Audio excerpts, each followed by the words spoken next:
कि कक्षा की शुरुआत करने की मैं घोषणा करता हूं। सबसे पहले आप सबों को शुभ संध्या। जैसा कि जानते हैं कि हम लोग इस कक्षा में आज दो भागों में कम से कम अध्ययन करेंगे। एक तो मध्यकालीन भारत जिसमें तुगलक वंश की पुनरावृत्ति है, और दूसरा बायोलॉजी में हम लोग न्यूट्रिशन को आगे बढ़ाएंगे। लेकिन वहां पर जाने से पहले सबको शुभ आशीर्वाद, शुभकामना। वहां पर जाने से पहले हम लोग सबसे पहले, चूंकि ये आपकी एक तरह से रिवीजन कक्षा है, तो मैं सब दिन कुछ ना कुछ टास्क देता हूँ। कल भी मैं टास्क दिया था इन्वायरमेंट के संबंध में। मुझे बड़ी खुशी है कि कुछ छात्रों ने बड़े एक्टिव रूपों में उन प्रश्नों का जवाब लिख करके भेजा, और फिर उसको बड़े सुंदर ढंग से प्रकाश जी ने भी व्यक्त किया है। फिर मैं आप लोगों को सबसे पहले कक्षा शुरू होने से पहले ही टास्क दे देता हूँ, और वो टास्क है, पहले टास्क लिख लीजिए जिसको तैयार करके आप लोग को देना है, और कल से पहले आप इसे जोड़ देंगे। ये एक संभावित प्रश्न के रूप में, ये एक संभावित प्रश्न के रूप में है, संभावित प्रश्न के रूप में है।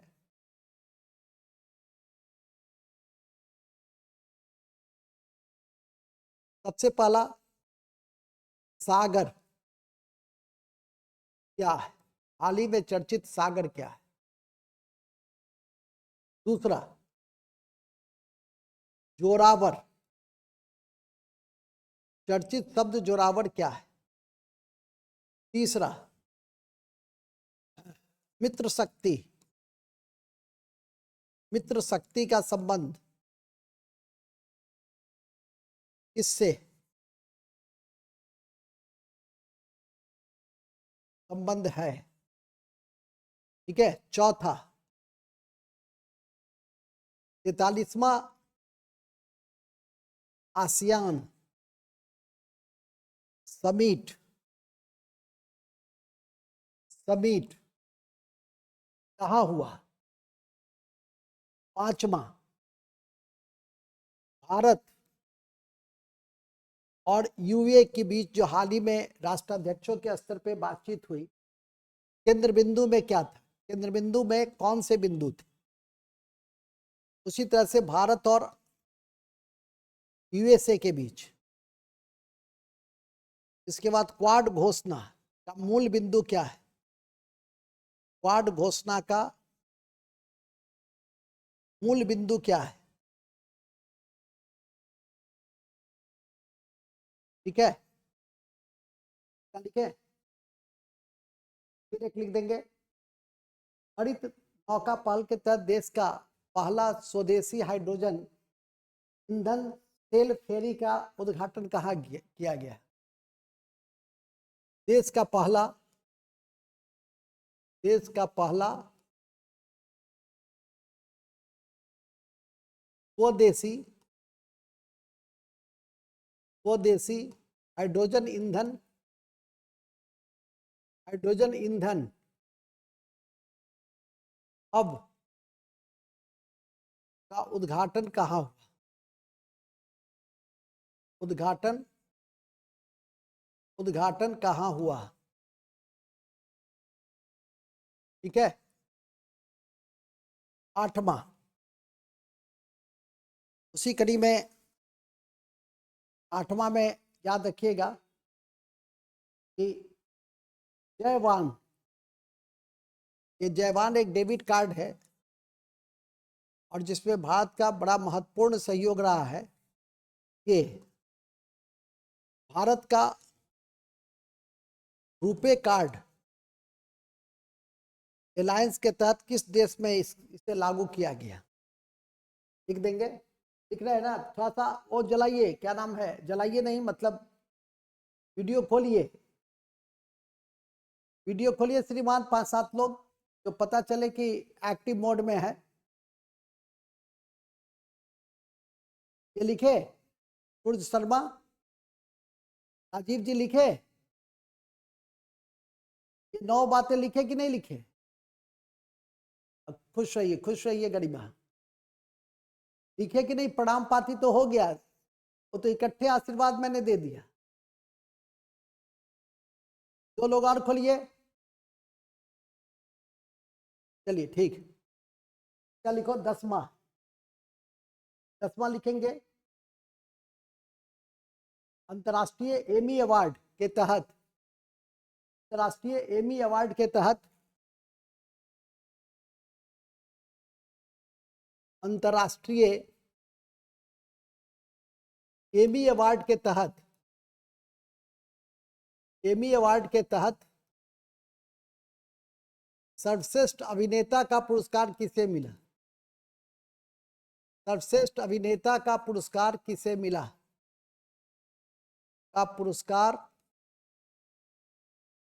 किसे मिला? 10वां, 10वां हो गया। 11वां से कम 20 लिखिए।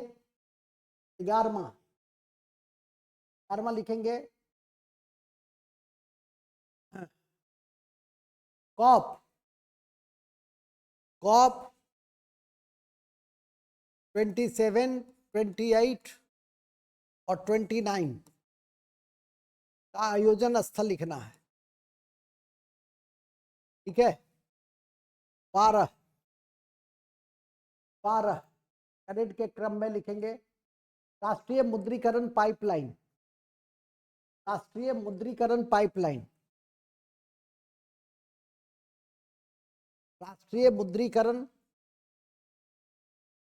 पाइपलाइन योजना। रात तक मुझे मिल जाना चाहिए या कल सुबह तक।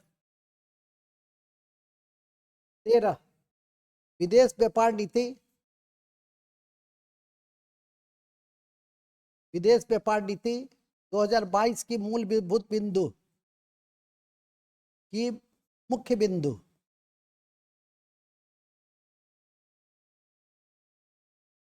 मुख्य बिंदु 13 लिखे। 14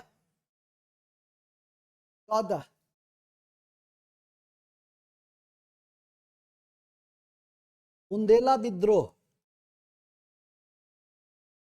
बुंदेला विद्रोह के विषय में सारी बातें, किसके समय हुआ, क्यों हुआ, कौन सा शासक था जो शिवाजी की तरह ही चौथ को वसूला था बुंदेला का, ये सारी बातें आपका फुल पाठ। विकास कुमार हद करते हो। कॉन्फ्रेंस ऑफ पार्टी जो जलवायु परिवर्तन से संबंधित है। विकास कुमार जी, इस स्तर पे आकर ऐसे क्वेश्चन मत पूछा कीजिए। ऐसा लगता है कि आपने कभी कॉप का नाम ही नहीं सुना है। ये आपका क्रैश कोर्स है, कि नहीं? सबके लिए फाउंडेशन चलता है। कॉप क्या है, यहाँ पर बातों को तेजी से समझना है। इसमें यहाँ पर प्रैक्टिस भी आपको करना है, कुछ काम आपको भी करना है। ठीक है, ध्यान रखा कीजिए। बुंदेला विद्रोह के विषय में 15 देखिएगा। हमको रात तक औसन या प्रकाश या बहुत सारे इसमें है, चंदन कोई ना कोई बढ़िया से बनाकर देखे थे। कल पर्यावरण के कॉन्टेक्स्ट में पूछे थे, 10 बिंदु दिए थे टास्क, और कितना बढ़िया से टाइप करके भी और लिखित भी दोनों हमें पहुंच गया 24 घंटे के अंदर। तो ये अप्रोच होना चाहिए आपका, और पहुंचना ही नहीं चाहिए बल्कि आप भी याद करके रखिए।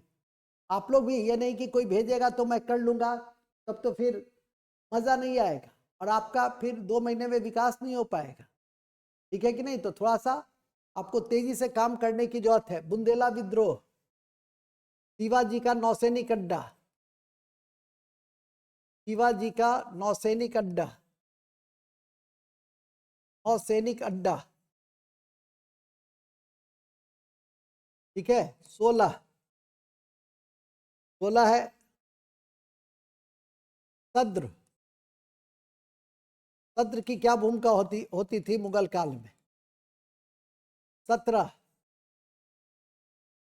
नादिर उस अस्त्र की उपाधि किसने किसको दी थी, की उपाधि किसने किसको दी थी? महानवमी, महानवमी जो त्योहार था, महानवमी, ये किस शासक के समय में, किस वंश के समय में ये इसकी शुरुआत हुई थी और बड़े व्यापक स्तर पे की जाती थी? 19 मुडीमन कमिटी, मुडीमन कमिटी। 20 ठीक है। इसमें एक और लिख देंगे अनक्लॉस, ये क्या है, UNCLOS 30, ये क्या है, हो गया बस इतनी बातें। एक और लिख देंगे जीवंत ग्राम कार्यक्रम, जीवंत ग्राम कार्यक्रम 21 है। जीवंत ग्राम कार्यक्रम के क्या उद्देश्य, जीवंत ग्राम कार्यक्रम के क्या उद्देश्य हैं, कब से शुरू हुआ, तो इसके विषय में आपको ध्यान में करके रखना है। ठीक है, मिशन शक्ति लिख लिए हैं, मिशन शक्ति, मिशन शक्ति लिख लिए ना, कोठारी लिख लिए ना, कोठारी आयोग, मिशन शक्ति,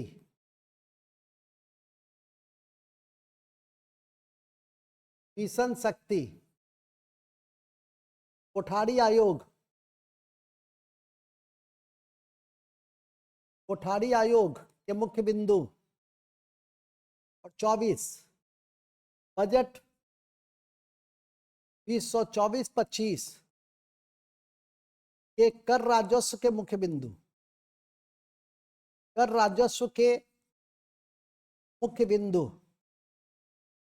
मुख्य बिंदु, ये भारत सरकार का कर मैंने पूछा है। और 25 बिहार के बजट का मुख्य पक्ष। बस 24 घंटा का आपको टास्क दिया गया है। ठीक है,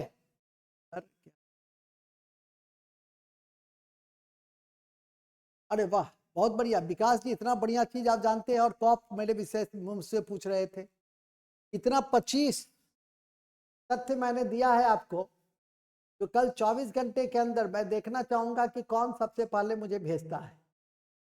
फिर जो सबसे अच्छा भेजेगा उससे मैं शेयर भी कर लेता हूं आपके व्हाट्सएप ग्रुप पर। इससे कई फायदे होंगे। आप थोड़ा सा रिवीजन भी अपने स्तर से करते रहिएगा, और थोड़ा सा इम्पॉर्टेंट जो एस्पेक्ट है उस पर भी मैं जो चिंतन मनन करता रहता हूं, वो भी सर पहले का छूट गया था, थे कहाँ। ठीक है, ध्यान रखा कीजिए, पहले का छूट गया तो लिखिए। राष्ट्रीय एमी अवार्ड के तहत है, उसके पहले है सागर क्या है, जोरावर क्या है, मित्र शक्ति का संबंध किससे है, मित्र शक्ति का संबंध क्या है, मिशन शक्ति क्या है। एक और उसमें मित्र शक्ति के साथ साथ मिशन शक्ति भी लिख लीजिए, मिशन शक्ति।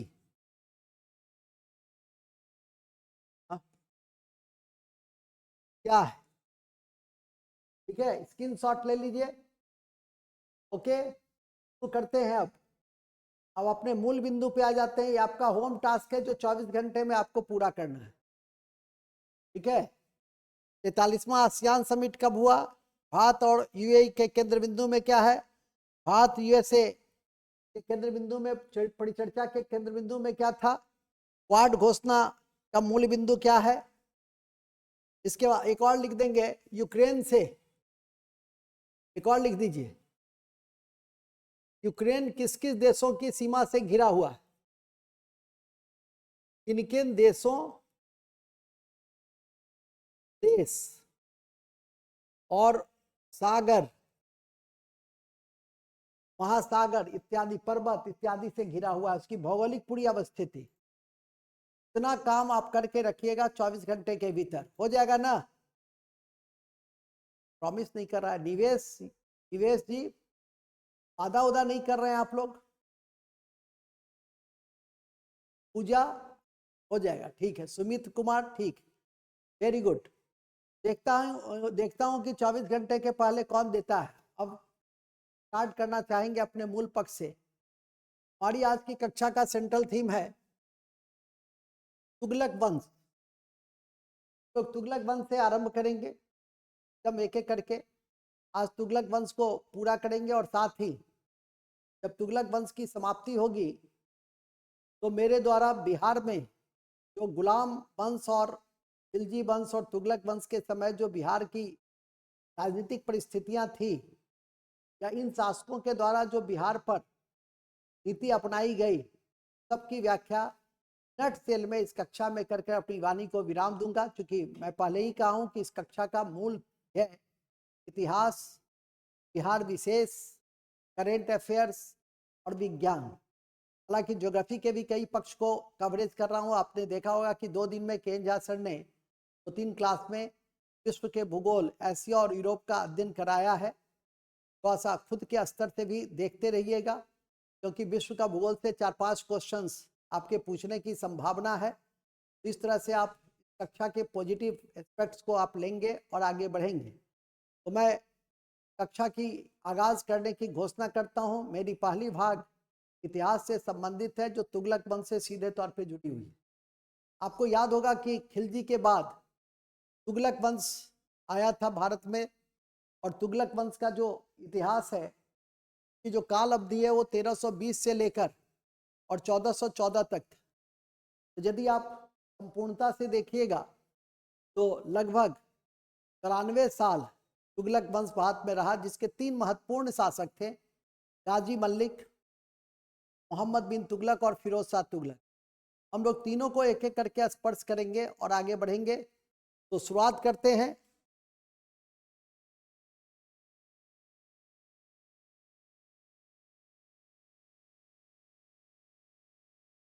बोलता है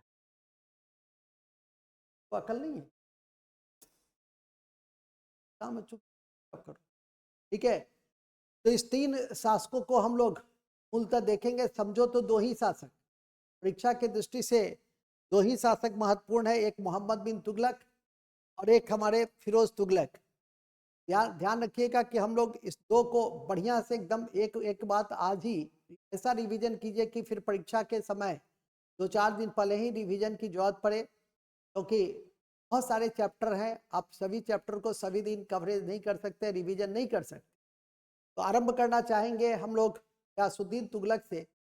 और याद करिए कि मैंने बताया था उसी दिन कि गाजी मल्लिक या गयासुद्दीन तुगलक ने तुगलक वंश की नींव रखी थी, और उसका कार्यकाल 1320 से 1325 तक। इतिहास में गाजी मल्लिक रस्म मियाना के नीति के कारण याद रखा गया। शुरुआत करिए ऐसे। खिलजी वंश के बाद वंश के बाद वंश के बाद तुगलक वंश की पड़ी, तुगलक वंश की नींव पड़ी, तुगलक वंश की नींव पड़ी, इसके संस्थापक इसके संस्थापक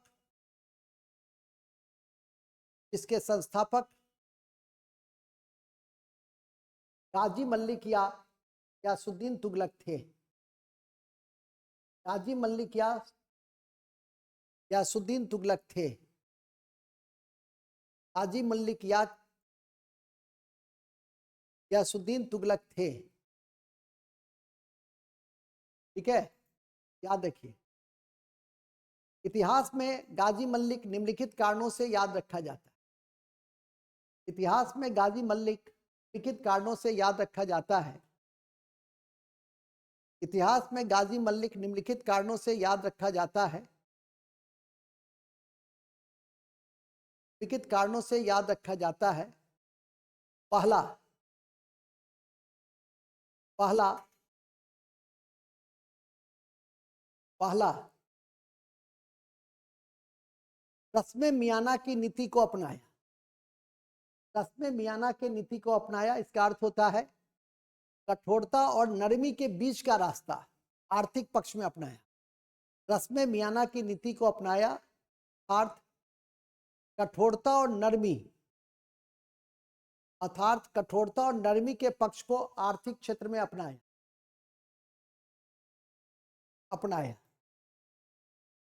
ठीक है। पॉइंट नंबर 2 है कि सिंचाई के ऊपर राज्य प्रबंधन करने का श्रेय सबसे पहले इसी को जाता है। तो देखेंगे गाजी मल्लिक या जीएसटी पहला सुल्तान था जिसने सिंचाई प्रबंधन के लिए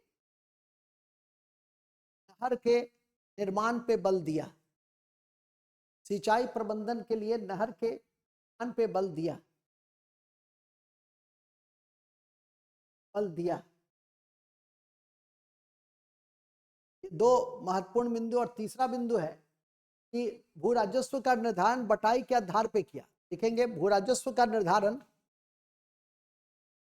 भू राजस्व का निर्धारण,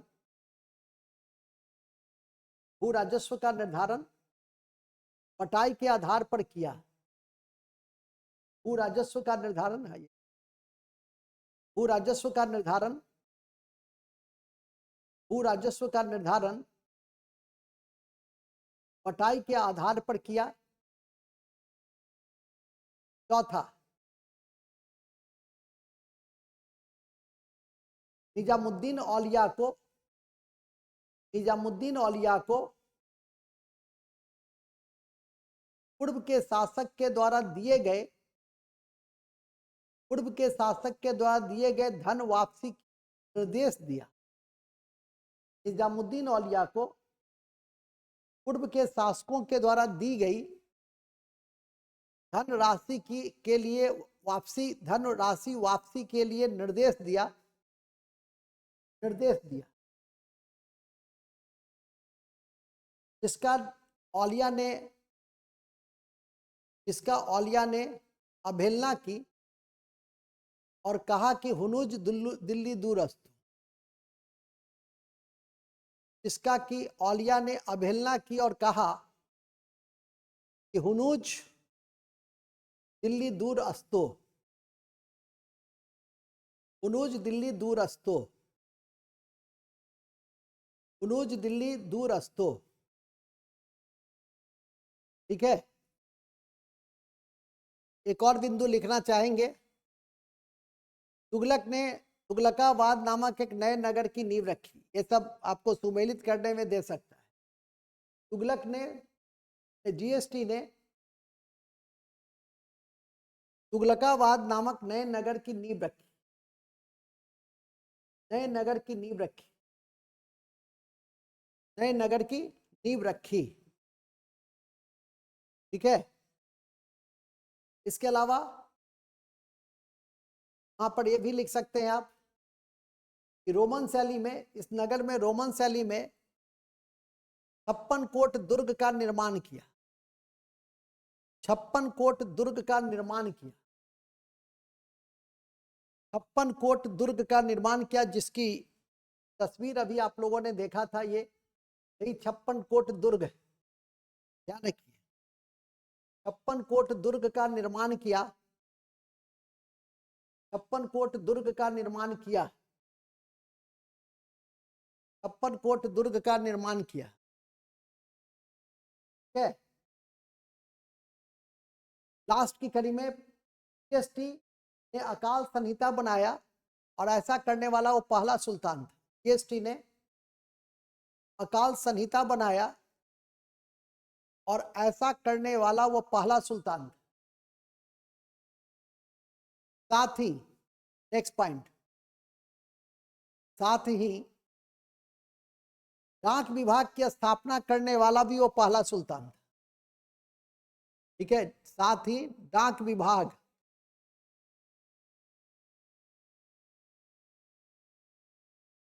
डाक विभाग की स्थापना करने वाला भी पहला सुल्तान था। अकाल संहिता,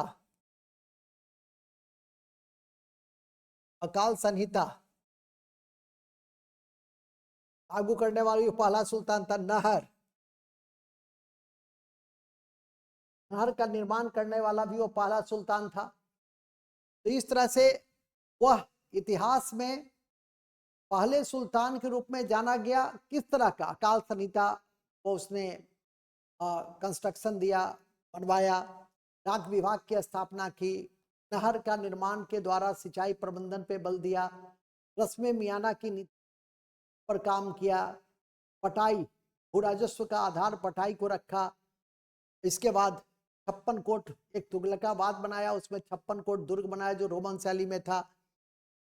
इसके अलावा लास्ट में अंतिम अभियान जो बंगाल से संबंधित थे वो भी इंपॉर्टेंट है। उसी बंगाल अभियान से लौटते समय उसकी मृत्यु हो गई थी और ऐसा कहा जाता है कि उसके मृत्यु में जूना खां, जो मोहम्मद बिन तुगलक के रूप में इतिहास में जाना गया, उसको समझकर लिख लेना है तो लिखिएगा। गयासुद्दीन का अंतिम सैन्य अभियान, गयासुद्दीन का अंतिम सैन्य अभियान, गयासुद्दीन का अंतिम सैन्य अभियान बंगाल विद्रोह का दमन था। बंगाल विद्रोह का दमन करना था और उसी अभियान से लौटते समय, और उसी अभियान से लौटते समय, और उसी अभियान से लौटते समय, अभियान से लौटते समय, उसी अभियान से लौटते समय एक दुर्घटना में उसकी मृत्यु हो गई। और दुर्घटना क्या था कि जिस अस्थायी भवन में उसको रखा गया था वही गिर गए। ठीक है। और जिस भवन में उसे रखा गया था वही भवन गिर गया और इस तरह से 1325 में उसकी मृत्यु हो गई। तो इतिहास में इस कारण से उसे जाना जाता है, बात को ध्यान में रखेंगे, ठीक है कि नहीं।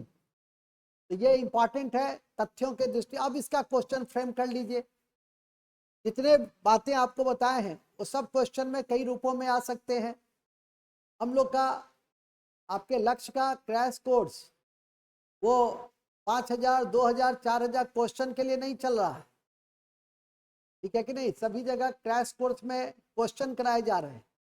आपको पुनः उन पाठ्यक्रम की पुनरावृत्ति करते हुए और तब आप एक सर्टेन जो स्टैंडर्ड बुक है जिसमें कमीशन के पूछे हुए प्रश्न हैं उसको आपको शुरू में ही कह दिया गया कि आप उसे नियमित रूप से सॉल्व करें।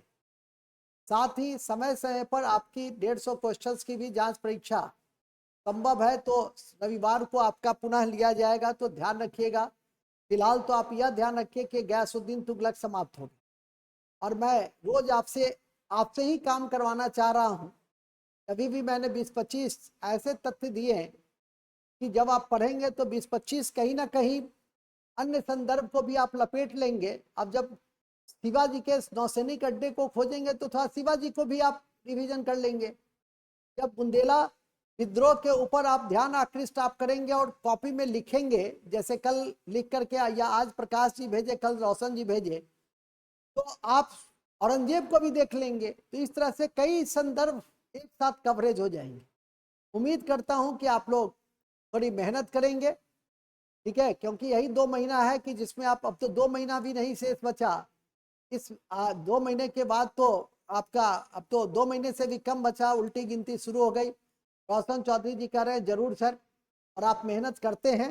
ये मुझे कल ही परिलक्षित हो गया जब कक्षा खत्म होने के कुछ ही पल के बाद आपने सभी प्रश्नों का, तथ्यों का संकलन करके बहुत ही सिस्टमेटिकली आपने भेजा, ठीक है कि नहीं। तो पीडीएफ में इसीलिए कि पीडीएफ फिर भविष्य के लिए भी सुरक्षित रहेगा, ठीक है कि नहीं। लास्ट में भी आप उसको देख सकते हैं और इस तरह से पीडीएफ को ही बड़े सुंदर तरीके से प्रकाश ने तैयार किया। हम लोग आगे बढ़ना चाहेंगे और इसी कड़ी में अब गयासुद्दीन तुगलक के बाद फिरोज शाह तुगलक को, मोहम्मद बिन तुगलक को हम लोग देखेंगे और तब फिरोज शाह तुगलक के साथ हम लोग अपनी परिचर्चा को समाप्त करेंगे। आगे बढ़ते हैं, लिखते हैं मोहम्मद बिन तुगलक। मोहम्मद बिन तुगलक 1325 से 1351, पहले तो ये लिखिए 1325 से 1351।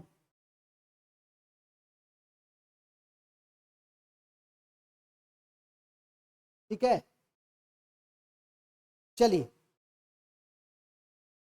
मोहम्मद बिन तुगलक इतिहास में कहा जाता है कि पागल बदनसीब, एडमिट कर दीजिए, पागल बदनसीब आदर्शवादी शासक और विभिन्न योजनाओं के निर्माणकर्ता के रूप में उसको याद रखा जाता है।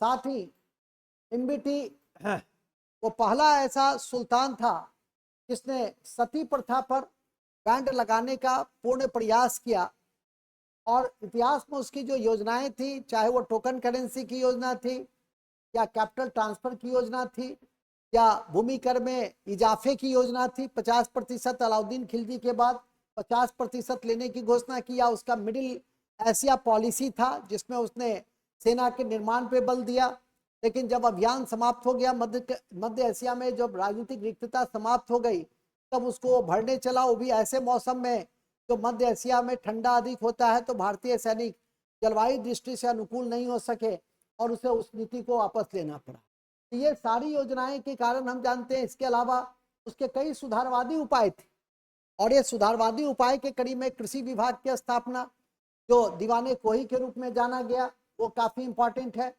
उसके सुधारवादी उपाय के रूप में उसने राजनीति को अर्थ से जोड़ा, और इसी कड़ी में उसके दरबार में मोरक्को का यात्री इब्न बतूता, जो रेहला ने रेहला नामक पुस्तक लिखी, उसको चीन राजदूत बना के भेजा। पहले दिल्ली का काजी बनाया और फिर दिल्ली के बाद चीन का राजदूत बना के भेजा। तो राजनीति का अर्थ से पहला समन्वय करता वही था।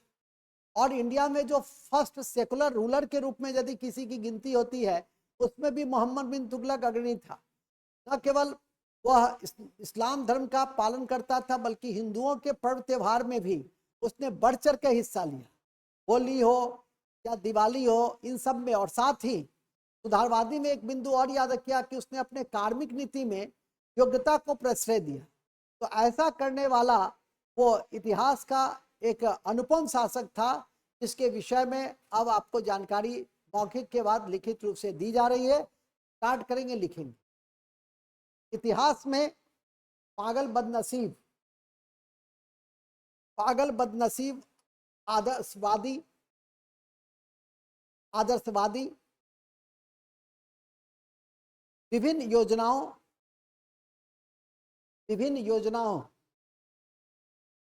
और सुधारवाद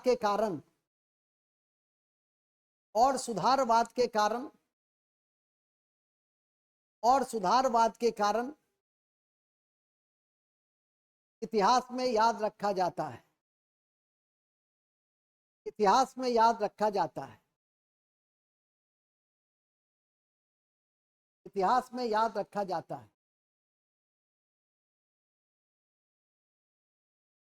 ठीक है, इतिहास में याद रखा जाता है। सबसे पहले आपने लिखा कि योजनाओं का निर्माण करता, तो लिखिएगा एमबीटी की कई योजनाएं थी, जैसे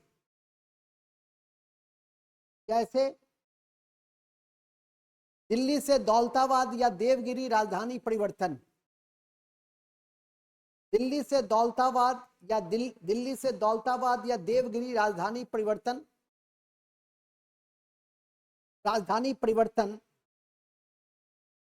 क्योंकि दौलताबाद साम्राज्य के मध्य में था। क्योंकि दौलताबाद साम्राज्य के मध्य में था। क्योंकि दौलताबाद साम्राज्य के मध्य में था।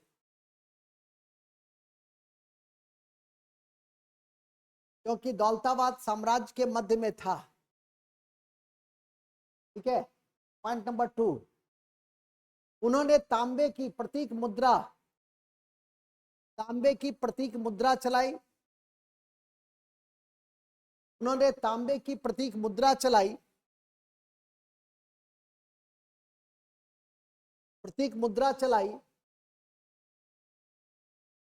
तांबे की प्रतीक मुद्रा चलाई, इसमें नकल हो जाने के कारण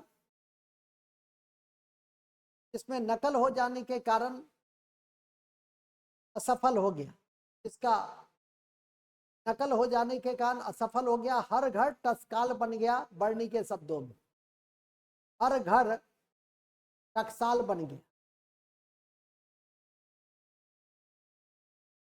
उसे हम लोग तांबा का टंका के रूप में देखते थे। और ऐसा नीति उसने इसलिए बनाया कि मध्य एशिया में चांदी की कमी हो रही थी। तो भविष्य के खतरे को देखते हुए उसने तांबे के को ही प्रतीक मुद्रा में परिवर्तित कर दिया। लेकिन चूंकि उसका नकल करना बड़ा आसान था, इसलिए बर्नी ने लिखा कि हर घर टकसाल बन गया। और जिसके कारण, वाह, चंदन जी लिखते हैं कि सर यूपीएससी में पूछा है बर्नी का कथन। कहीं जाएगा, आप एनसीईआरटी भी पढ़िएगा या कोई भी स्तरीय बुक पढ़िएगा, तो उसमें इस तरह के कथन आपको मिल ही जाएंगे। इसीलिए कहा जाता है ना कि आपको थोड़ा पढ़िए, थोड़ा पढ़िए। पहला दिन से लेकर आप तो हमारे तस्दीद गवाह हैं। कोई भी दिन ऐसा नहीं बीतता है कि जिसमें मैं एक एनसीईआरटी एक बार नहीं कहता हूं कि एक बार एनसीईआरटी जरूर पढ़िए, कम से कम। ठीक है कि नहीं? अधिक से अधिक तो आप जितना पढ़ सकते हैं, लेकिन जितना क्लास को पचाते हुए जितना अधिकतम आप कवरेज कीजिएगा वो आपके लिए अच्छा रहेगा। ठीक है कि नहीं? क्योंकि बार बार कही जा रही कि इससे बेहतरीन अवसर आपके पास नहीं है, और मैं बहुत हद तक आपके सब सिलेबस को कवरेज कर लूंगा, लेकिन आपकी उतनी दृष्टि होनी चाहिए, उतनी मेहनत होनी चाहिए, उतना कमिटमेंट होना चाहिए। तभी आप दुर्गा पूजा में आप दुर्गा पूजा मनाएंगे तब तो नहीं हो। दुर्गा पूजा में तो 10वीं के दिन भी आपकी कक्षा होगी और 9वीं के दिन भी आपकी कक्षा होगी, और 2-4 घंटे की नहीं होगी, हो सकता है 6-6, 7-7, 8-8 घंटे की कक्षा हो, और उसमें एक दिन में कई कई चैप्टर को मैं कवरेज कर लूंगा। ठीक है कि नहीं? जिससे कि ज़्यादा से ज़्यादा मैं आपके सिलेबस तक पहुंच सकूं, ऐसा मेरा प्रयास है। आपने देखा कि फिजिक्स की कड़ी में लाइट भी बहुत अच्छे ढंग से संपूर्णता से, ये नहीं कि 50 क्वेश्चन बना दिया गया और आप उसको समझ लिए, लाइट भी पढ़ाया गया तो पूरा लाइट पढ़ाया गया। ठीक है कि नहीं? तो इस बात को ध्यान में रखिएगा कि थोड़ा सा आप मेहनत कीजिए। ठीक है? और कक्षा को अपना कंटिन्यूटी के साथ हम वीडियो भी भेज देते हैं। किसी कारण से यदि किसी की कक्षा छूट गई तो वीडियो को भी देख लें, फिर उसको 24 घंटे या 48 घंटे के बाद मैं ब्लॉक कर देता हूं। तो इस बात को भी ध्यान रखेंगे, कई ऐसे कारण है। फिलहाल तो आप यह देखिए, तो सांकेतिक मुद्रा को आपने देखा, फिर लिखिएगा। वो आपके क्षेत्र में कर की वृद्धि किया, वो आपके क्षेत्र में कर की वृद्धि किया, वो आपके क्षेत्र में कर की वृद्धि किया, वो आपके क्षेत्र में कर की वृद्धि किया। वाब होता है दो नदियों के बीच का क्षेत्र, वाब कहलाता है, काफी उपजाऊ होती है। ठीक है? फिर लिखिएगा, मध्य एशिया की कमी को पूरा करने के लिए खुरासान अभियान। मध्य एशिया की कमी को, मध्य एशिया में राजनीतिक रिक्तता को भरने के लिए, मध्य एशिया में राजनीतिक रिक्तता को भरने के लिए, मध्य एशिया में राजनीतिक रिक्तता को भरने के लिए खुरासान और कराची अभियान किया, खुरासान और कराची अभियान किया। ठीक है? याद रखिएगा कि द्वाब में जो कर की वृद्धि किया वो 50% किया, और ऐसा करने वाला पूर्व में शासक था AK अलाउद्दीन खिलजी, पूर्व सुल्तान था, पूर्व सुल्तान था AK अलाउद्दीन खिलजी, ध्यान रखिए। तो ये 5 योजनाओं के कारण इन्हें हम याद रखने का प्रयास करते हैं। सुधारवादी उपायों में दीवाने कोही, अब लिखो, सुधारवादी उपाय के तहत, सुधारवादी उपाय के तहत, सुधारवादी उपाय के तहत, सुधारवादी उपाय के तहत कृषि के विकास के लिए दीवाने कोही नामक विभाग की स्थापना किया। कृषि के विकास के लिए बहुत इंपॉर्टेंट है, दीवाने कोही,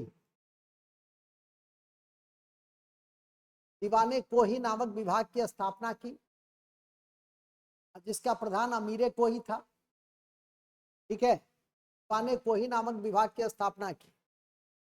इसके अलावा राजकीय फॉर्म की नींव डाली, राजकीय फॉर्म की नींव डाली, राजकीय फॉर्म की नींव डाली, राजकीय फॉर्म की नींव डाली, और क्रॉपिंग पैटर्न, सस्यावर्तन, क्रॉपिंग पैटर्न पर बल दिया। क्रॉपिंग पैटर्न क्या होता है? कि क्रॉप के पैटर्न में चेंज लाइए, इंटर क्रॉपिंग कीजिए, दलहन के साथ गन्ना, धान के साथ दलहन। ठीक है? तो ये जो सस्यावर्तन की नीति था, क्रॉपिंग पैटर्न को, आजकल एक टर्म है बड़ा इंपॉर्टेंट, आप लोग की परीक्षा में तो कम संभावना है, यूपीएससी वगैरह में पूछा जाता है, सस्टेनेबल एग्रीकल्चर।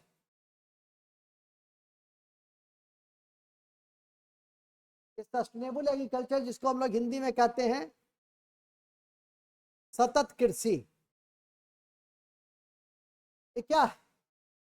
ये भी भविष्य की खेती, ऐसी खेती जिसमें प्राकृतिक संसाधनों को सुरक्षित रखते हुए खेती की जाती, ठीक है कि नहीं? प्राकृतिक संसाधनों को भी और पर्यावरण को भी संरक्षित करते हुए कृषि की जाती।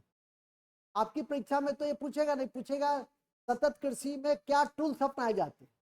तो सतत कृषि का टूल्स क्या है? जो फ्यूचर खेती है, जैसे नेचुरल फार्मिंग, जैसे परंपरागत कृषि विकास योजना, जैसे जैविक खेती योजना, जैसे हरी चादर योजना, जैसे सॉइल टेस्टिंग, मृदा स्वास्थ्य प्रबंधन योजना, जैसे भूमि संरक्षण की कई योजनाएं चलती है राज्य सरकार के द्वारा, क्रॉपिंग रोटेशन में चेंज लाना, ये सब आपके सस्टेनेबल एग्रीकल्चर का ही टूल्स है।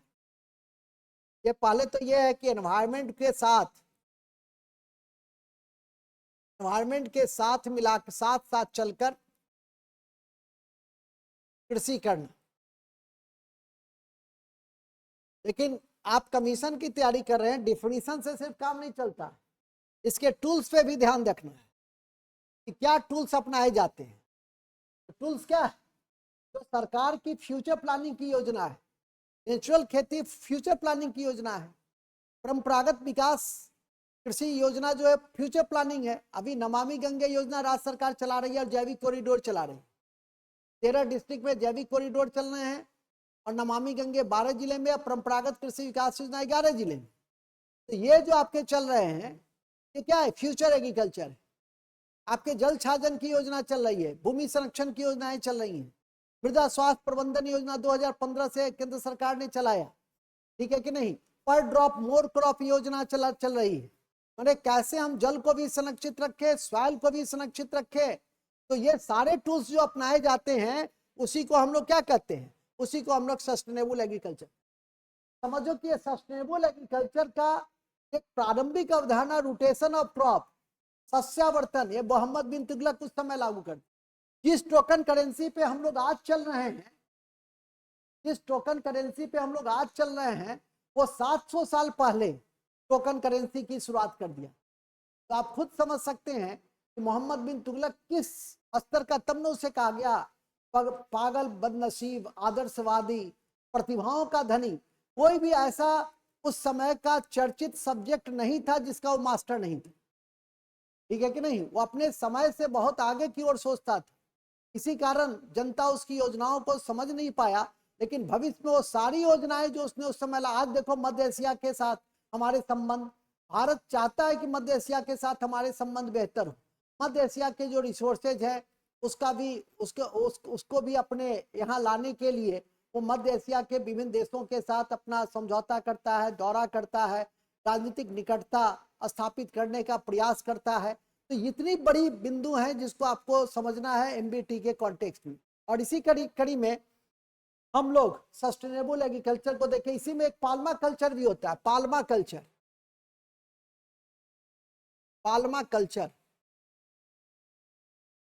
उसमें पाल्मा कल्चर में भी यही है कि जो नेचुरल रिसोर्सेज है,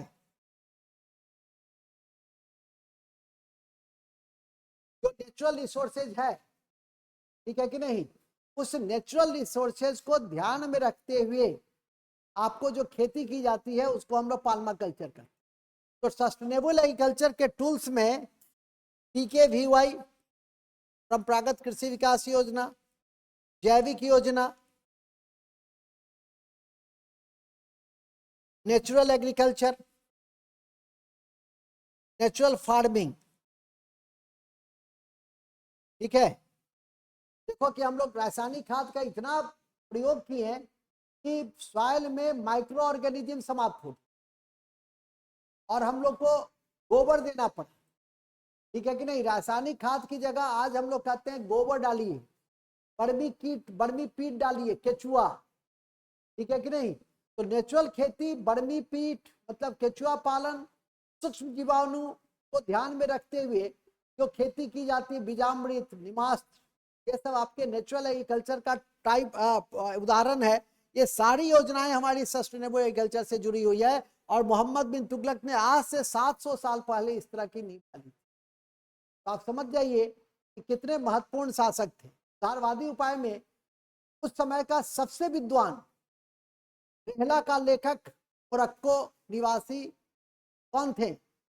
कौन थे जल्दी बताइए। Ibn Battuta. तो लिखिए, वो पहला शासक था जिसने राजनीति को अर्थ से जोड़ा, जिसने राजनीति को अर्थ से जोड़ा। और मोरक्को निवासी, और मोरक्को निवासी, और मोरक्को निवासी, मोरक्को निवासी रेहला के लेखक, रेहला के लेखक इब्न बतूता को, इब्न बतूता को, इब्न बतूता को चीन का, चीन का राजदूत बनाया। लेकिन इसके पूर्व उसने दिल्ली का काजी बनाया। लेकिन इसके पूर्व जब आप एनसीईआरटी पढ़िएगा तो उसमें इस लाइन को भी लिखा है कि इसके पहले उसे दिल्ली का काजी बनाया, दिल्ली का काजी बनाया। ठीक है। एक आप लोग की जानकारी में मैं दे दूं कि मोहम्मद बिन तुगलक कितना महत्वपूर्ण था कि फिर सुधारवादी में आज 1998-99 में हमने केसीसी के कॉन्सेप्ट को लिया था, किसान क्रेडिट कार्ड। और ये जो 98-99 में यशवंत सिन्हा के समय में जो केसीसी की शुरुआत हुई, उस समय वित्त मंत्री थे यशवंत सिन्हा साहब। और इन्होंने जो शुरुआत किया, इससे बहुत पहले सुंदर और तकावी ऋण की शुरुआत किया था किसानों के। तो लिखेंगे उन्होंने किसानों के लिए तकावी, उन्होंने किसानों के लिए तकावी ऋण या सौंदर्य ऋण की शुरुआत की, तकावी ऋण या सौंदर्य ऋण की शुरुआत की, तकावी ऋण या सौंदर्य ऋण की शुरुआत की, शुरुआत की। ठीक है। तकावी ऋण या सौंदर्य ऋण की शुरुआत की। ओके।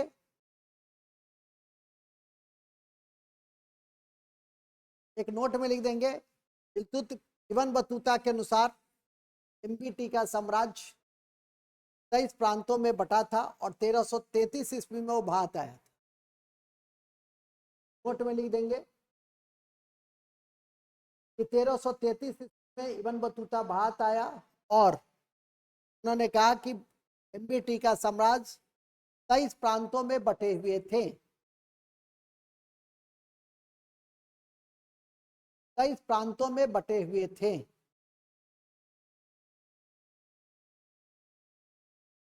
तेईस प्रांतों में बटे हुए थे। 23 प्रांतों में बटे हुए थे। कितने प्रांतों में बटे हुए थे? 23 प्रांतों में बटे हुए थे। याद रखिएगा, कितने प्रांतों में बटे हुए थे? 23 प्रांतों। ठीक है। तो ये सारे उपाय सर्वाधिक उपाय थे। अब इसके अलावा उसे हम इस कारण से भी याद रखते हैं कि वो पहला ऐसा रूलर था जो सेकुलर कहलाने योग्य था। तो लिखेंगे इतिहास का पहला सुल्तान जो धर्मनिरपेक्ष माना जा सकता है। धर्मनिरपेक्ष का मतलब यह नहीं होता है कि अपने धर्म का विरोध करना और दूसरे धर्म की प्रशंसा करना। धर्मनिरपेक्ष का मतलब होता है कि अपने धर्म का पूर्ण पालन करते हुए दूसरे के धर्म को भी आप स्पेस दीजिए और टॉलरेंस रखिए और दूसरे के धर्म के द्वारा जो पालन करने वाले नियम और सिद्धांत है उसका सम्मान कीजिए। ठीक है। ये एक धर्मनिरपेक्ष व्यक्ति से, एक धर्मनिरपेक्ष उडवी ऑफिसर से इस बात की अपेक्षा की जाती है। और उसमें यह ठीक है कि धर्मनिरपेक्षता में धर्म केंद्र बिंदु में है, लेकिन एक उडवी ऑफिसर से इस बात की अपेक्षा की जाती है कि वो जाति, धर्म, क्षेत्र, वंश, लिंग से ऊपर रहे। ठीक है कि नहीं? और तब देखिए कि आपकी कितनी सम्मान और स्नेह जिस क्षेत्र में भी आप जाएंगे और काम करेंगे तो आपको प्राप्त होता है। ठीक है कि नहीं? आप नियमों पे चलें, लेकिन कमजोर वर्गों के लिए, वंचित वर्गों के लिए यदि आपको ऐसा लगता है कि नियम में कुछ ढील देकर इसका कल्याण किया जा सकता है, तो ये कल्याण के दृष्टिकोण हमेशा अंतः मन में आप समावेशित करके रखें। चलिए आगे चलेंगे हम। जैसा कि मैंने अभी आपको बताया कि पहला शासक था जो धर्मनिरपेक्ष था। इसके अलावा लिखेंगे इस क्रम में उसने होली और दिवाली में भी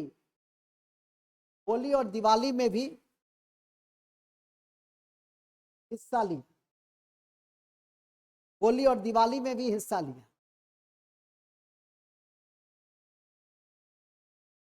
होली और दिवाली में भी हिस्सा लिया।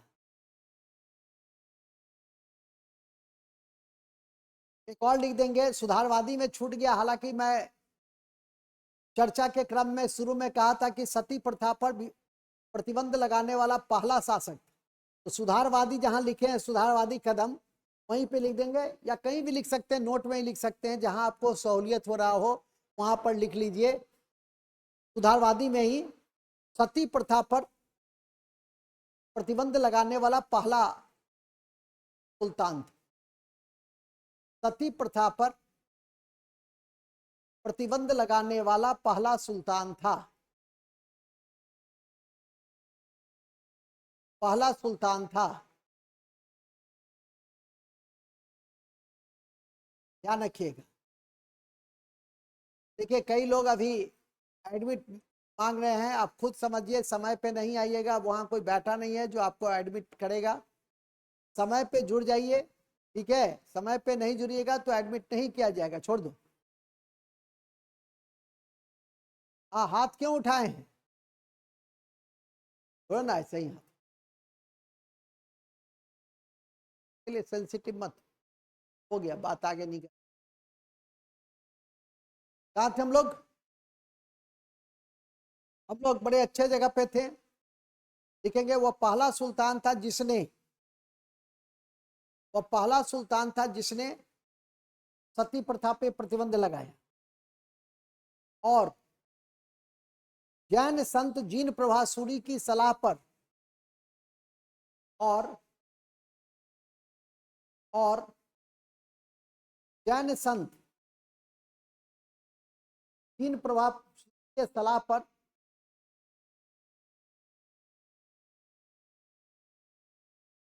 पर उसने राज्य की नीति को आगे बढ़ाने की कोशिश की। राज्य के नीति को आगे बढ़ाने की कोशिश की। बढ़ाने की कोशिश की।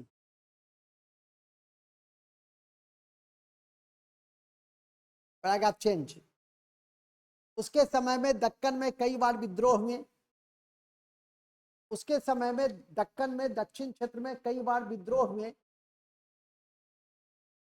के समय में दक्षिण भारत में सबसे अधिक विद्रोह हुए, ये लिख दो, सबसे अधिक विद्रोह हुए।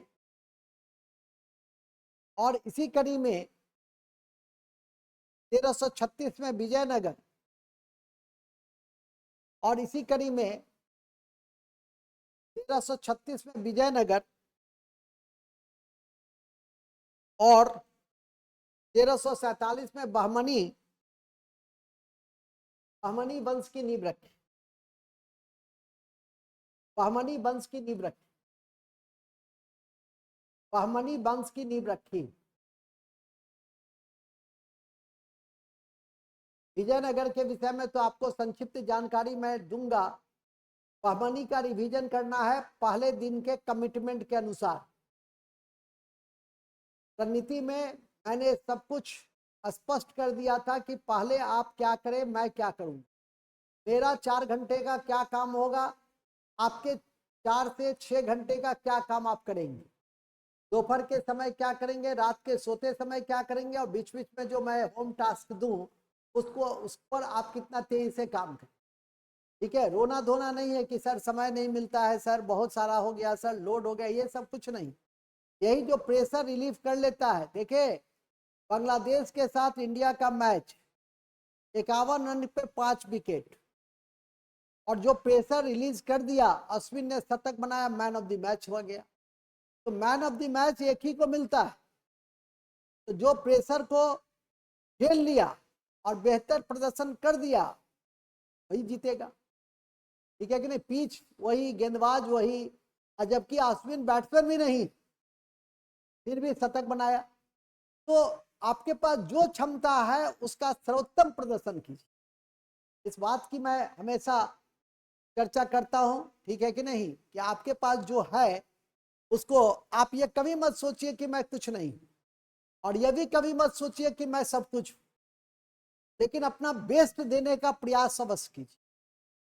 ईमानदारी से आप यदि अपना बेस्ट देते हैं तो जीवन की दौड़ में आप अत्यंत कामयाब होइए, ठीक है कि नहीं। यहाँ प्रतिभा, कौन कितना प्रतिभा रखता है ये नहीं चलता है कमीशन, ठीक है कि नहीं। मैं अधिक, अब तो मैं अधिकृत हूँ, ठीक है, कमीशन से भी अधिकृत हो चुका हूँ, और मैं इन चीजों को बहुत नजदीक से देखा हूं कि अत्यंत प्रतिभाशालियों से कोई लेना देना नहीं। आपके व्यक्तित्व, आप जो 10 मिनट का इंटरेक्शन करेंगे, 3 घंटा जो मेंस में लिखेंगे, 2 घंटे का जो आपका पीटी का 150 क्वेश्चन है, उसमें आप कितना अपने आप को प्रस्तुत करते हैं, कितना एक्यूरेसी के साथ, कितना बेहतर ढंग से आपके संवाद, कितने बेहतर ढंग से आपकी वाक्य संरचना, विचार तथ्य का समन्वय, जो कर लेगा वो पास, ठीक है कि नहीं। इस बात को हमेशा ध्यान में रखें, ठीक है। आगे बढ़िए। जैसा कि मैंने अभी आपसे कहा कि दक्षिण भारत में सबसे अधिक विद्रोह हुआ, और दक्षिण भारत में सबसे अधिक विद्रोह के कड़ी में 2 बड़े साम्राज्य की वंश की नींव रखी गई। एक विजयनगर हरिहर बुक्का के द्वारा, एक दूसरा बहमन शाह ने बहमनी वंश की नींव रखी। उसकी चर्चा मैं आगे करता ही हूँ, अभी फिलहाल आप इतना ही याद करके रख लें तो बहुत है। इसी कड़ी में लास्ट में वो सिंध अभियान के तहत ठट्टा में उसकी मृत्यु हो जाती है, और ठट्टा में ही फिरोज शाह तुगलक का राज्याभिषेक होता है। बंदाइनी के शब्दों में उसके मृत्यु पे बंदाइनी के वो कथन भी अब चंदन जी लिखेंगे कि सर ये भी पूछा हुआ है यूपीएससी या बीपीएससी या किसी सी में। बंदाइनी के कथन के अनुसार राजा को प्रजा से और प्रजा को राजा से मुक्त। चंदन जी किसी में पूछा है कि नहीं पूछा है, क्योंकि कहाँ पूछा है, क्या पूछा है, उन्होंने इतना प्रश्न बनाया है कि हाँ, बता देंगे उतना तो मैं भी याद नहीं रखता। हम, मुझे यह याद रहता है कि अमुक जगह मतलब एक कमीशन पूछा हुआ है, लेकिन ये भी बता देंगे सर छत्तीसगढ़ में 2022 में पूछा, ठीक है कि नहीं। तो अच्छी बात है। अच्छा, यूपी पीसीएस में पूछा, सुमित जी लिखते हैं सर यूपी पीसीएस में पूछा हुआ है, किसी सी में पूछा है ना जी, तो याद रखिएगा, तो लास्ट में लिख देंगे। दक्षिण अभियान के दौरान वह स्वर्गद्वार नामक स्थान पर चले गए, वह स्वर्गद्वार नामक स्थान पे चले गए, और इसी कड़ी में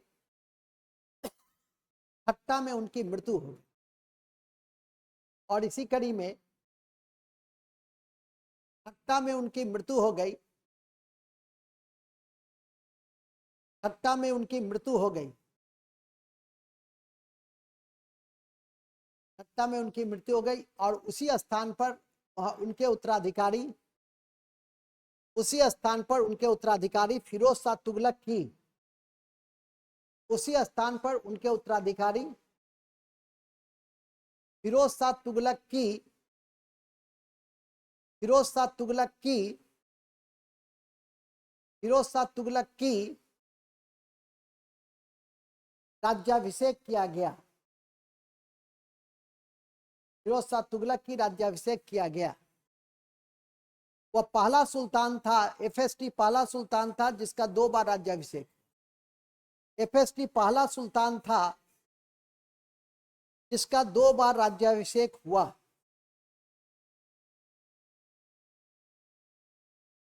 जिसका 2 बार राज्याभिषेक हुआ, जिसका 2 बार राज्याभिषेक हुआ। वह पहला सुल्तान था जिसका 2 बार राज्याभिषेक हुआ, ठीक है। अंत में लिख देंगे। एमबीटी की मृत्यु पर, मोहम्मद बिन तुगलक के मृत्यु पर इतिहासकार बंदाइनी ने लिखा, एमबीटी के मृत्यु पर इतिहासकार बंदाइनी ने लिखा, इतिहासकार बंदाइनी ने लिखा कि राजा को प्रजा से या प्रजा को राजा से मुक्ति मिल गई, राजा को प्रजा से और प्रजा को राजा से मुक्ति मिल गई।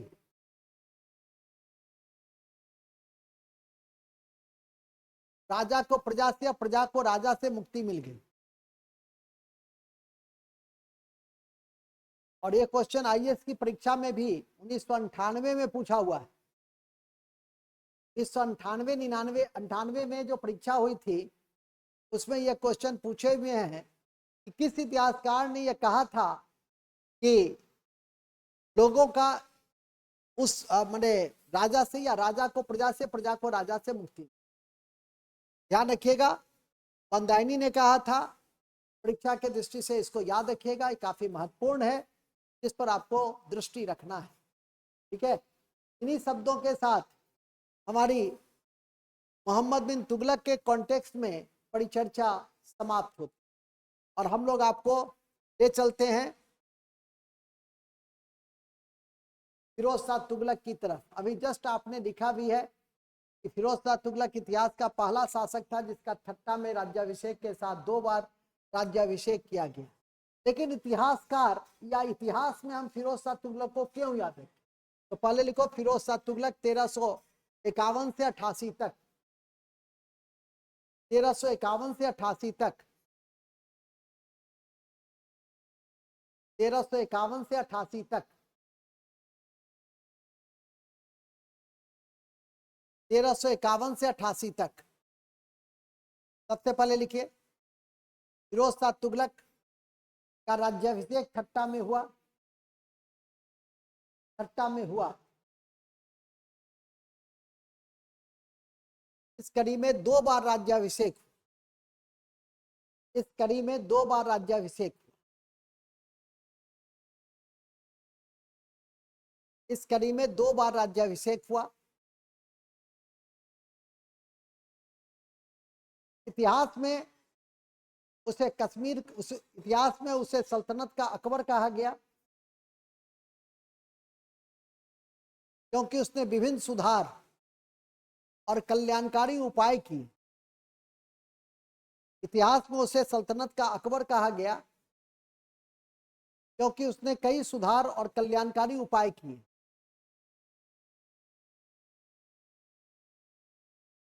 कल्याणकारी उपाय किए एवं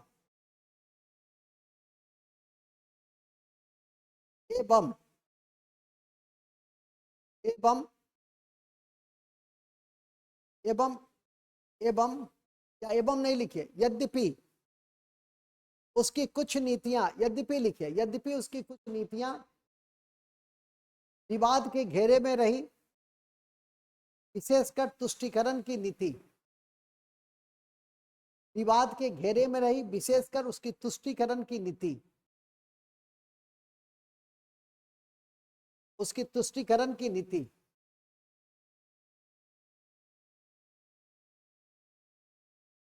ठीक है, तुष्टीकरण की नीति।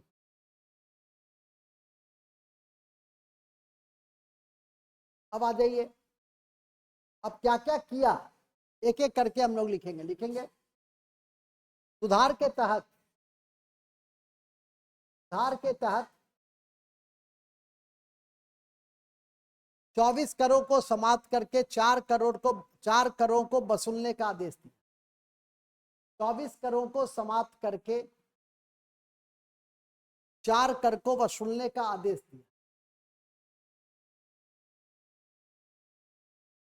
24 कर को समाप्त करके 4 कर को वसूलने का आदेश दिया।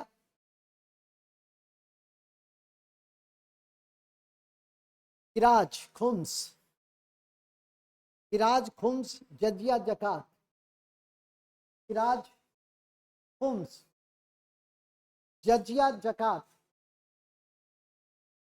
किराज, खुम्स, जजिया, जकात। जजिया लिया जाता था गैर मुसलमानों से, गैर मुस्लिमों से लिया जाता था और इसके समय में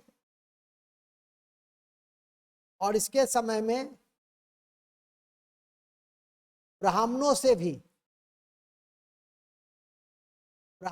भी जजिया लिए गए। तो जजिया पहले ब्राह्मण जजिया से मुक्त होता था, उससे भी जजिया लिया इसने। ठीक है, और खुम्स था युद्ध में लूट का माल जो अलाउद्दीन खिलजी ने सैनिकों के लिए 20% किया था, उसने 20% से 80% कर दिया सैनिकों का हिस्सा। सैनिकों का हिस्सा और 20% लिया था एके ने। अलाउद्दीन खिलजी ने हुम्स में सैनिकों का हिस्सा 20% दिया और इसने ब्राह्मणों पर भी जजिया कर लगाया। जजिया गैर मुसलमानों से लिया जाने वाला एक विभेदकारी कर था और इस कड़ी में उसने ब्राह्मणों से भी लिया। जकात मुस्लिमों से लिया जाने वाला धार्मिक कर था। जकात मुस्लिमों से लिया जाने वाला मुस्लिमों से लिया जाने वाला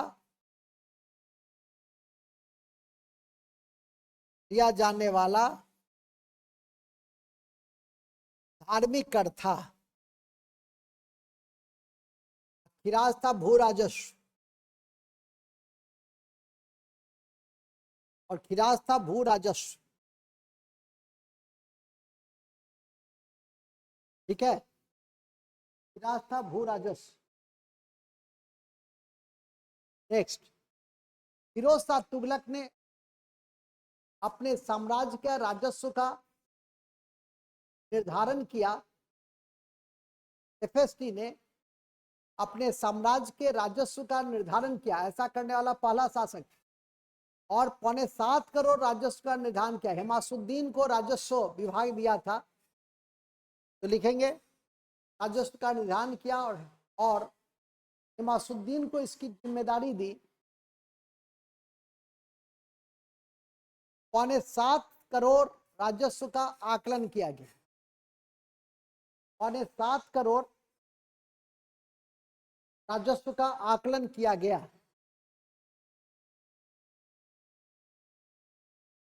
7.25 करोड़ राजस्व का आकलन किया गया।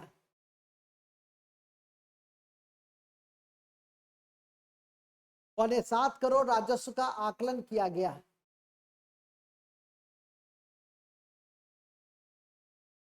पौने 7 करोड़ राजस्व का आकलन किया गया। नेक्स्ट, अब लिखिएगा, ये तो था सुधारवादी उपाय में। इसके अलावा लिखेंगे राजस्व को बढ़ाने के लिए 1200 बागान लगाएं।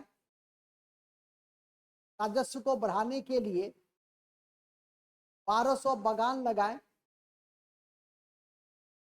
1200 बागान लगाएं एवं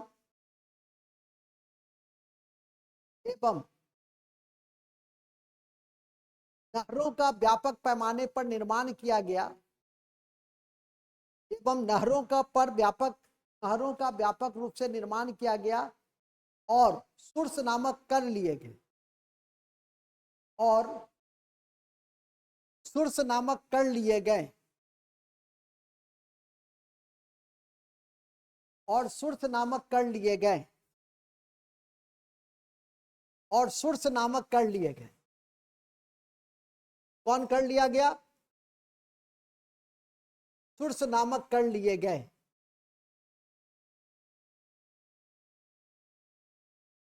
ठीक है, सुर्स या सर्व कोई दिक्कत नहीं है प्रभात जी। हर के सर्व या सुर्स, अक्र ए सर्व या सुर्स, सुर्स बोथ आर सेम थिंग। ध्यान रखेंगे दोनों समान है। ओके, अब लिखिए पैराग्राफ चेंज। कल्याणकारी कार्यों के तहत उसने दारुल सफा नामक अस्पताल दिल्ली में बनाया। उसने दारुल सफा नामक अस्पताल दिल्ली में बनाया।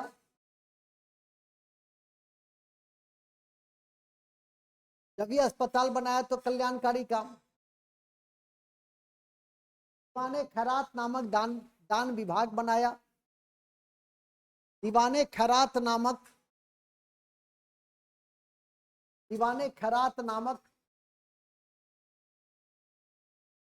दीवाने खैरात नामक दान विभाग बनाया, जिसमें अनाथ लड़कियों का, विधवाओं का सहायता दिया जाता। अनाथ लड़कियों और विवाहितों विधवाओं का सहायता दिया जाता। दासों की देखभाल के लिए दीवाने बंदगान की स्थापना की।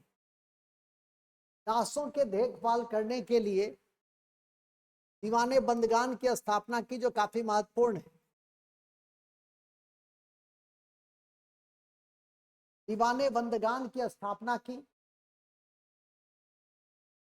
बंदगान की स्थापना की, और दासों को कल कारखानों से भी जोड़ा, मतलब आर्थिक पक्ष से भी जोड़ा। दासों को एवं दासों को कल कारखानों से भी जोड़ा,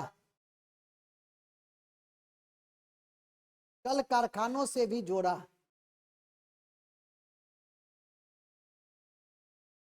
कल कारखानों से भी दूर। नेक्स्ट, सुधारवादी उपाय में लिख देंगे दीवाने। अच्छा, कौन बताएंगे पेंशन विभाग का क्या नाम था? पेंशन विभाग का क्या नाम था?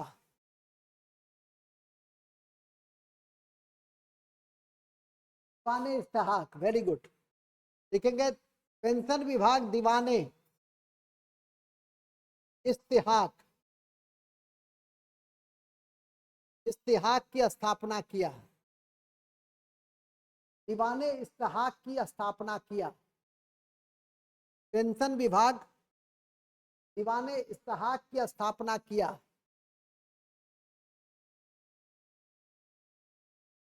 दीवाने इस्तेहाक की स्थापना किया।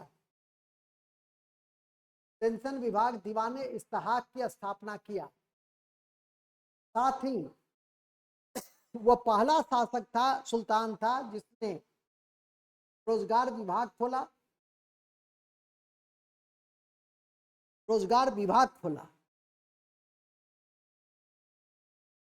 वह पहला सुल्तान था जिसने रोजगार विभाग खोला।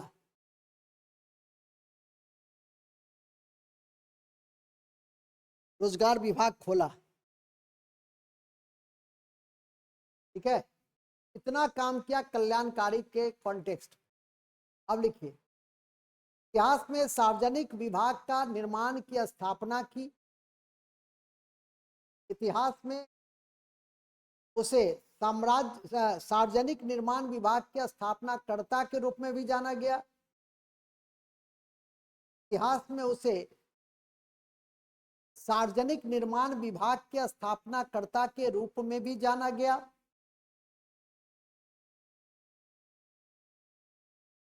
के रूप में भी जाना गया। पीडब्ल्यूडी, पीडब्ल्यूडी के रूप में भी जाना गया। एवं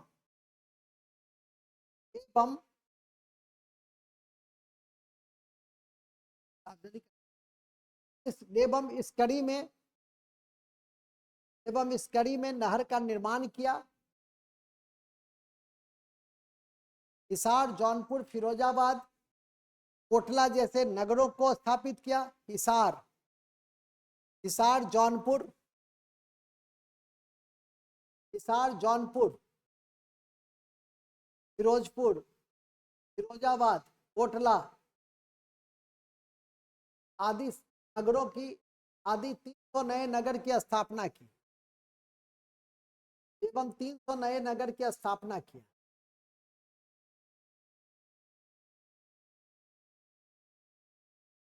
ठीक है, इंपॉर्टेंट काम क्या सो देखिए, उसी में लिख देंगे। इसके शासनकाल में टोपरा और मेरठ से अशोक के 2 स्तंभ को दिल्ली लाया गया। इसके शासनकाल में, एफएसटी के शासनकाल में टोपरा एवं मेरठ से, टोपरा एवं मेरठ से अशोक के 2 स्तंभ दिल्ली लाए गए। 2 स्तंभ दिल्ली लाए गए, दिल्ली लाए गए। ठीक है, दिल्ली लाए गए। सोर्स में 1/10 लिख लिए हैं, सोर्स में 1/10 लिया जाता था, सो लिखे हैं। सोर्स जहां सिंचाई कर लिखे हैं वहां पर 110 लिखे, 1/10 तो लिख दीजिए। नेक्स्ट, नहीं लिखे हैं तो लिख दीजिए लक्ष्मी कुमारी। 1/10 भाग लिए जाते थे उपज का, उपज का। राजीव जी अपना बॉडी दिखा रहे हैं हमको, बॉडी। चलिए ठीक है, क्या लिखे? ठीक है, लगता है प्रोटीन का सेवन अच्छे से आप कर रहे हैं। क्लास होती तो प्रोटीन के विषय में अभी मैं आप ही से खड़ा करके पूछता, लेकिन ये ऑनलाइन है, मैं कुछ कर नहीं सकता। चलिए ठीक है, कहाँ थे हम लोग? उपज का 1/10 भाग लिए जाते थे। अब लिखिए एफएसटी, एफएसटी एफएसटी एफएसटी सांस्कृतिक व्यक्तित्व भी थे। एफएसटी सांस्कृतिक व्यक्तित्व भी थे, और इस कड़ी में उन्होंने अपनी आत्मकथा फतवते फिरोज शाही की रचना की। अपनी आत्मकथा फतवते फिरोज शाही फारसी में लिखा, फतवते फिरोज शाही फारसी में लिखा। सल्तनत की राजकीय भाषा भी फारसी ही थी, लिख देंगे नोट में। सल्तनत की राजकीय भाषा, सल्तनत की राजकीय भाषा फारसी ही थी।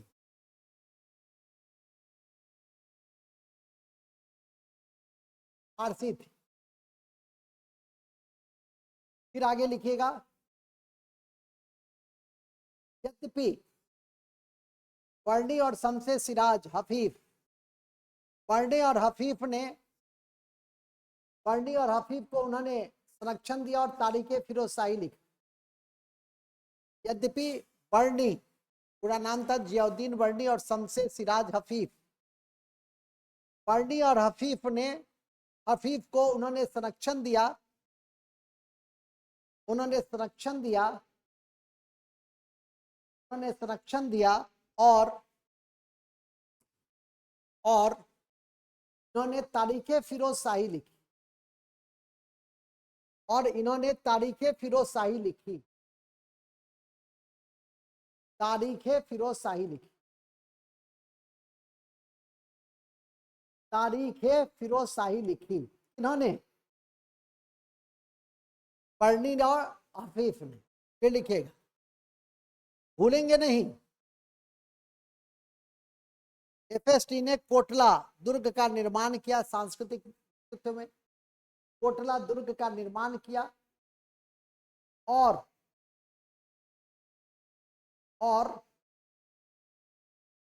कांगड़ा के अभियान के दौरान ज्वालामुखी मंदिर पर अटैक किया था। कांगड़ा के सैन्य अभियान के दौरान वहां से लाई गई संस्कृत की कई पुस्तकों का, वहां से लाई गई संस्कृत के कई पुस्तकों का, वहां से लाई गई संस्कृत के कई पुस्तकों का फारसी में अनुवाद कराया, जिसका नाम था, कौन कौन बताएंगे उसका क्या नाम था? प्रीति जी देखिए तो मैसेज में, दलाले फिरोज शाही। वेरी गुड, लिखेंगे? ठीक है, लिख दिया, लिखेंगे जिसका नाम था दलाले फिरोज शाही, का नाम था दलाले फिरोज शाही। और यह अनुवाद किसके अध्यक्षता में किया था, कौन बताएंगे?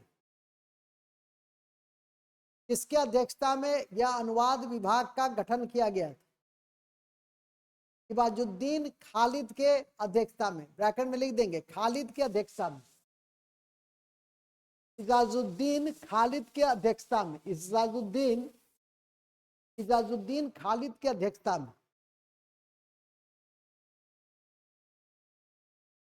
इजाजुद्दीन खालिद के अध्यक्षता में ठीक है।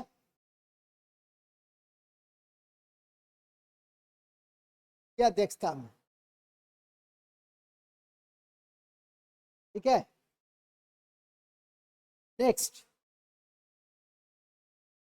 एफएसटी की कुछ नीतियां भी विवाद के घेरे में रही। जैसे एफएसटी की कई नीतियां भी विवाद के घेरे में रही, जैसे ब्राह्मणों पे जजिया लगाना, जैसे ब्राह्मणों पर जजिया लगाना, सेना के क्षेत्र को वंशानुगत बना देना, सेना के क्षेत्र को वंशानुगत बना देना, दाग हुलिया को समाप्त कर देना, जो अलाउद्दीन खिलजी के सुधार थे उसको समाप्त कर देना, दाग हुलिया को समाप्त कर देना, दाग हुलिया को समाप्त कर देना,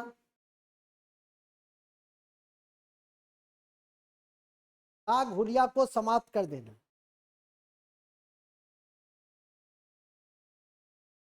दाग और हुलिया को समाप्त कर देना, दाग हुलिया को समाप्त कर देना, एवं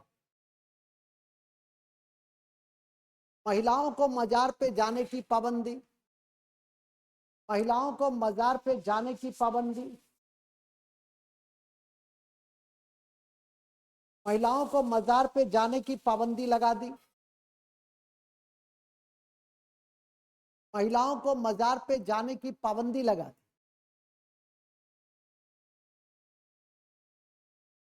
नोट में लिख देंगे, उन्होंने अदना विख नामक चांदी और तांबे के सिक्के चलाए।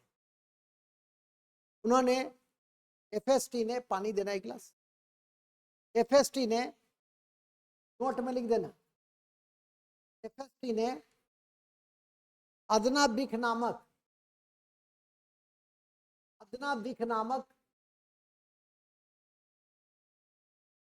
चांदी और तांबे के सिक्के चलाए।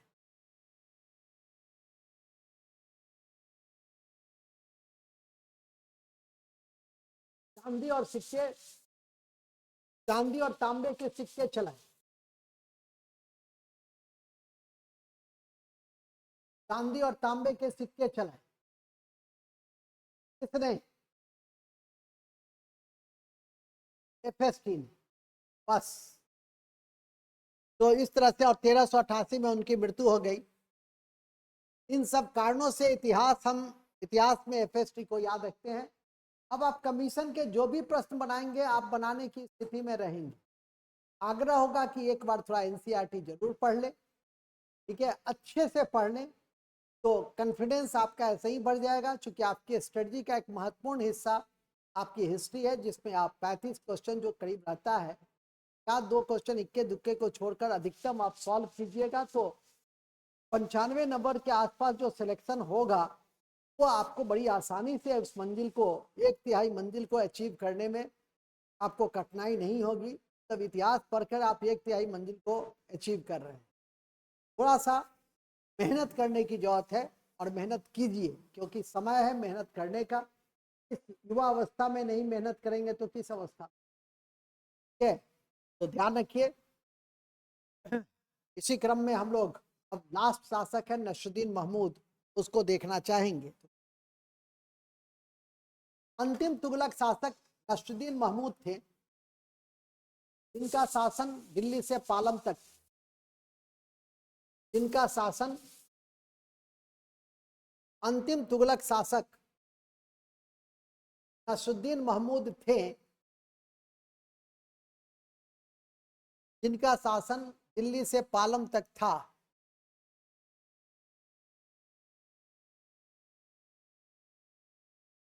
दिल्ली से पालम तक था, और इन्हीं के शासन काल में, और इन्हीं के शासन काल में तैमूर लंग का आक्रमण हुआ था 1398 में, और इन्हीं के शासन काल में मध्य एशिया का मंगोल तैमूर ने आक्रमण किया 1398 में, और इसे अपना प्रतिनिधि बनाया था। और हालांकि इसके बाद इसको नहीं, मतलब खिजिर खां को, जो सैयद वंश का संस्थापक था, उसको प्रतिनिधि बनाया, इसके शासन को अंत कर दिया। तो 1398 में दिल्ली पर मंगोल तैमूर का आक्रमण होता है। और फिर लिखेंगे इस कड़ी में उन्होंने, मतलब तैमूर ने खिज्र खां को अपना प्रतिनिधि बनाया, खां को अपना प्रतिनिधि बनाया, खिज्र खां को अपना प्रतिनिधि बनाया, अपना प्रतिनिधि बनाया। और खिज्र खां ने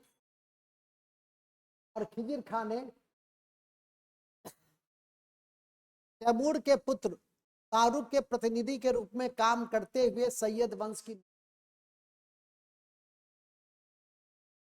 और खिजिर खान ने तैमूर के पुत्र शाहरुख के प्रतिनिधि के रूप में शासन करते हुए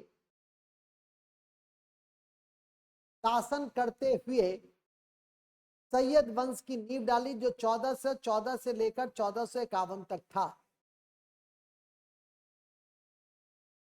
1414 लेकर 1414 से लेकर 1451 तक था।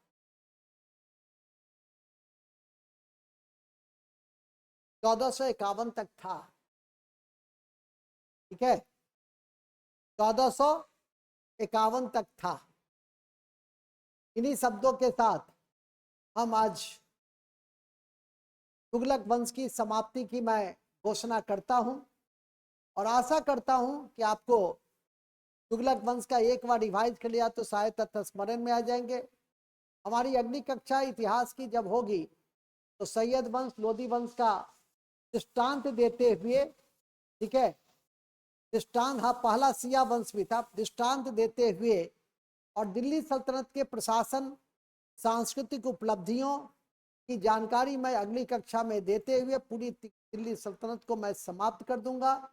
और आपसे अपेक्षा करूंगा कि आप इन बिंदुओं को अच्छे से स्मरण कर लेंगे। फिर मुगलों की शुरुआत कर दिया जाएगा, और मुगल भी इसी तरह से 2-3 कक्षा में आपकी कंप्लीट होकर हम लोग मॉडर्न हिस्ट्री में प्रवेश कर जाएंगे।